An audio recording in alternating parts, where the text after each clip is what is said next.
রাধে রাধে বন্ধুরা। আজকে ভিডিওর বিষয় হচ্ছে কিভাবে বন্যার জলে স্বপ্নের ফসল ভেসে গেছে তা দেখাবো আপনাদের। এটা বর্ষাকালে ঘটেছে, এখন তো বসন্ত ঋতু পড়বেই কয়েকদিন পরে। আপনাদের দেখাচ্ছে এইখান থেকে ভিডিওটা শুরু হবে।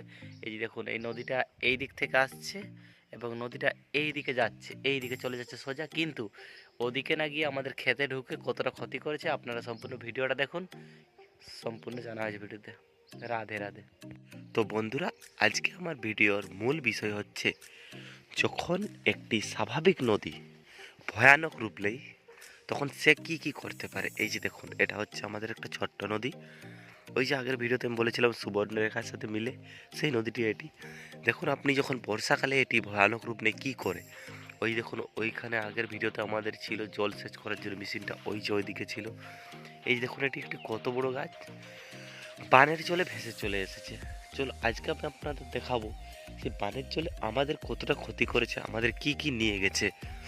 তো ভিডিওতে সম্পূর্ণ দেখুন এবং বুঝতে পারবেন যে এবারের বন্যাতে আমাদের কত ক্ষতি হয়েছে বা আমরা ক্ষতিপূরণ কি পেয়েছি। চলুন তাহলে ভিডিওটি সম্পূর্ণ দেখুন, ভালো লাগলে লাইক কমেন্ট সাবস্ক্রাইব করুন। এই যে এটি হচ্ছে আমার দাদু বেঁধেছিল একটি পাথর দিয়ে বাঁধা, যে বাঁধাটি বর্ষার কারণে ভেঙে গেছে। আপনারা ভিডিওতে দেখতে পাচ্ছেন সম্পূর্ণভাবেই। এই যে দেখুন, বড় বড় পাথর রয়েছে। এইদিকে দেখুন, এই যে ওই দিক থেকে জলটা চলে আসে, এই যে এখান দিয়ে চলে গেছে, এখান দিয়ে যাওয়ার কথা ওদিকে কিন্তু যায়নি, গেছে সোজা এদিকে। এদিকে রয়েছে আমাদের কৃষি জমি। চলুন এবার আমি দেখাই আপনাদের এই জলটা কোথায় গিয়েছে, আমাদের কি কি ক্ষতি হয়েছে। ভিডিওটা ভালো লাগলে লাইক করে দিন। আপনি এখন লাইক করেননি, সাবস্ক্রাইবও করতে পারেন এরকম নিত্য নতুন ভিডিও পাওয়ার জন্য। এই যে দেখতে পাচ্ছেন, এটা দিয়ে জল ঢুকে গেছে আমাদের সরাসরি ক্ষেতে।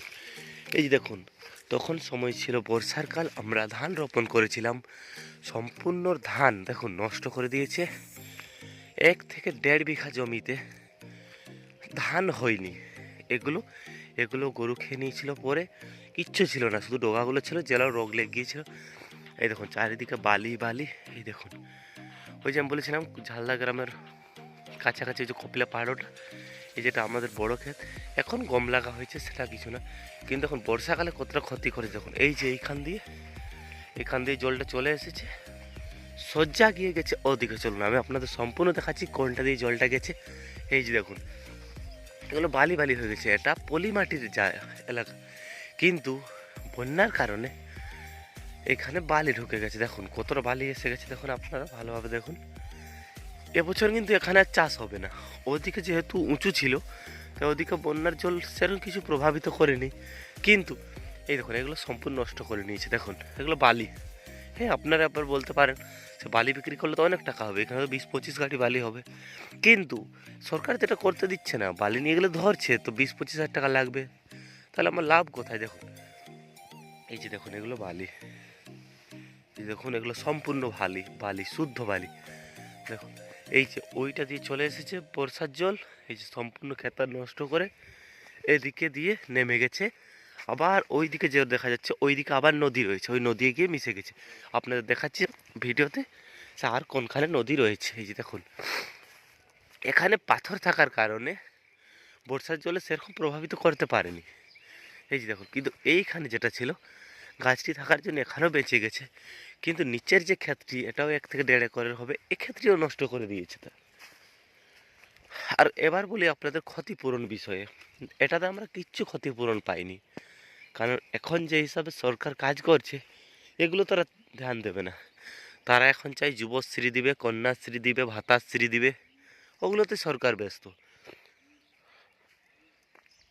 সরকার হচ্ছে সেই পিঞ্জরা জালের মতো, যে একটা বিস্কুটের টুকরো দিয়ে ইঁদুর ফাঁসাতে জানে, কিন্তু ইঁদুরটা কীভাবে যে বড় হয়েছে তাই সরকার। এই যে দেখুন, ওই যে ওইদিকেও সম্পূর্ণ নষ্ট হয়ে গেছে।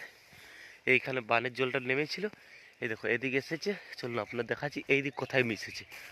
এই যে দেখুন, এখানেও বালিময় হয়ে গেছে। এইগুলো বালিগুলো হাঁটানোর জন্য আমাদের প্রচুর টাকা লাগবে, নাহলে সম্ভব না। তো এগুলো না হাঁটালে চাষ হবে না। এই যে দেখুন, এইখান দিয়ে জলটা বেরিয়ে গেছে। দেখুন এখানে যে জমিটা, এটাও আমাদের, এটা ওইখানে ধসে পড়ে গেছে। দেখুন এই যে এখানে অনেক ক্ষতি হয়েছে, এবছর তো চাষই করা যাবে না এই জমিতে। এইখানে এসে মিশেছে। ওই যে ওই নদীটি যে বললাম যে সুবর্ণরেখা যে মিলছে, ওই নদীটাই এটা। এই যে এখানে এসে মিলে গেছে। এই যে নদীটা দেখতে পাচ্ছেন। তাহলে আজকের ভিডিও এই পর্যন্তই। যদি ভালো লাগে লাইক, কমেন্ট, সাবস্ক্রাইব করুন। পরের ভিডিও নিয়ে আসছি। ধন্যবাদ।